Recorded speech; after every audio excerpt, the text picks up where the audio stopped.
भक्ति क्या है?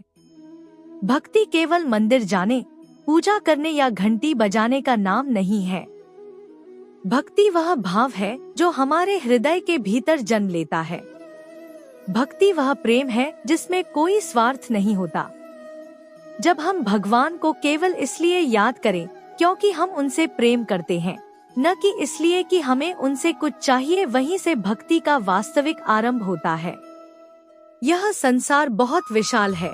यहाँ हर चीज बदलती है, परिस्थितियाँ बदलती हैं, लोग बदल जाते हैं, समय बदल जाता है, पर जो नहीं बदलता, जो सदा है, सदा रहेगा, वह है परमात्मा। जब मन यह समझ जाता है कि यह संसार अस्थायी है और एकमात्र सच्चा आश्रय ईश्वर ही है, तब मन प्रभु के चरणों की ओर खिंचने लगता है। यही भक्ति का पहला चरण है। सच्ची भक्ति में भगवान से मांगा नहीं जाता। सच्चा भक्त कहता है, प्रभु मुझे कुछ नहीं चाहिए, बस आप मेरे साथ रहना। गीता में श्री कृष्ण कहते हैं कि यदि कोई भक्त प्रेम से मुझे एक पत्ता, एक फूल, थोड़ा सा जल भी अर्पित कर दे, तो मैं उसे स्वीकार कर लेता हूँ। इसका अर्थ स्पष्ट है, ईश्वर को भोग नहीं चाहिए, भाव चाहिए। मंदिर की भव्यता उन्हें प्रभावित नहीं करती, लेकिन भक्त के मन की पवित्रता उन्हें अपने पास खींच लेती है। भक्ति में न दिखावा है, न प्रतिस्पर्धा। भक्ति एक शांत धारा है जो हृदय से बहती है और आत्मा को परमात्मा से जोड़ देती है। भक्ति हमें बदल देती है।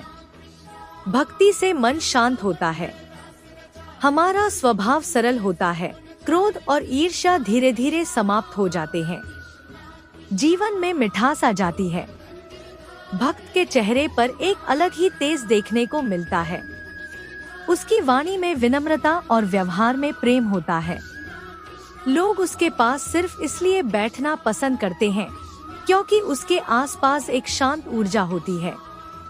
भक्ति का यही प्रभाव है, यह भीतर से मनुष्य को सुंदर बना देती है। कभी कभी लोग कहते हैं कि भक्ति कठिन है, ध्यान लगाना मुश्किल है, साधना करना भारी है। परंतु सच यह है कि भक्ति कठिन नहीं है।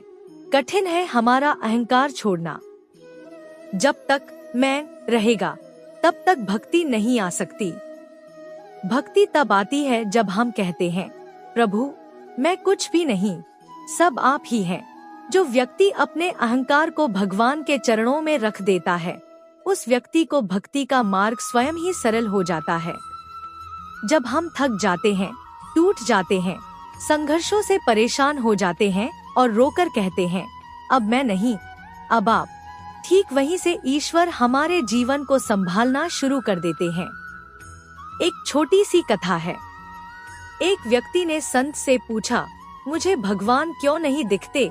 संत मुस्कुराए और बोले, तुम सूरज को क्यों नहीं देख पाते?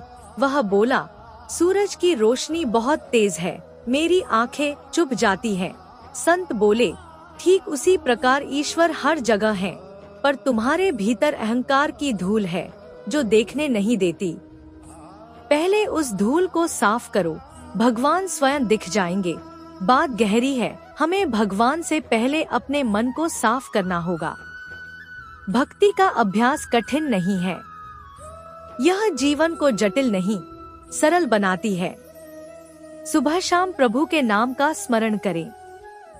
दिन भर मिलने वाली हर चीज के लिए कृतज्ञता रखें।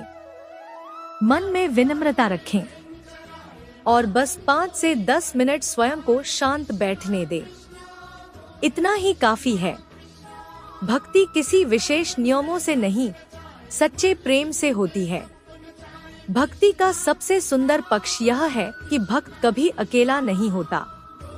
जब संसार साथ छोड़ देता है, जब परिस्थितियां संकट बनकर सामने आती हैं, जब मन रोता है, तब भी भक्त के हृदय में एक आवाज रहती है, मेरा भगवान मेरे साथ है।